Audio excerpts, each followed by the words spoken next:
ক খ আমরা আগের ভিডিওতে দেখেছি। গ নাম্বার হলো ২ নং-এর আলোকে। ২ নাম্বার হলো দুটি কম্পিউটারের দামের অনুপাত ৮:৯। দুটি কম্পিউটারের দাম একত্রে ১,০২,০০০ টাকা। প্রথম কম্পিউটারের দাম ২,০০০ টাকা এখন বৃদ্ধি পেয়েছে এবং দ্বিতীয় কম্পিউটারের দাম বর্তমানে ৪,০০০ টাকা হ্রাস পায়। গয়ের তাদের নতুন দামের অনুপাত কত হবে এবং কী ধরনের অনুপাত হবে সেটি। ২ নং-এর আলোকে দেওয়া আছে দুটি কম্পিউটারের দামের অনুপাত ৮:৯। অনুপাতটির পূর্ব রাশি হলো ৮ আর উত্তর রাশি হলো ৯। দুটি ৮ আর ৯ যোগ করলে হয় ১৭।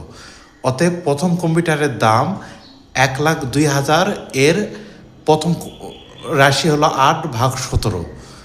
এই ১৭ দিয়ে ১,০২,০০০-কে ভাগ দিলে ৬,০০০ হয়। ৬,০০০ আর ৮ গুণ করলে ৪৮,০০০ টাকা হয়।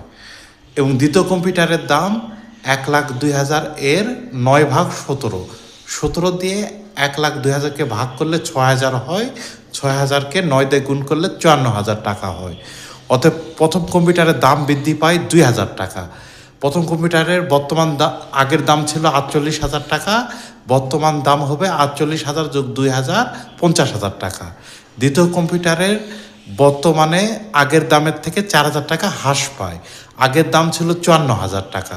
হ্রাস মানে বিয়োগ, ৪,০০০ টাকা বিয়োগ করলে বর্তমান দাম, দ্বিতীয় কম্পিউটারের বর্তমান দাম ৫০,০০০ টাকা।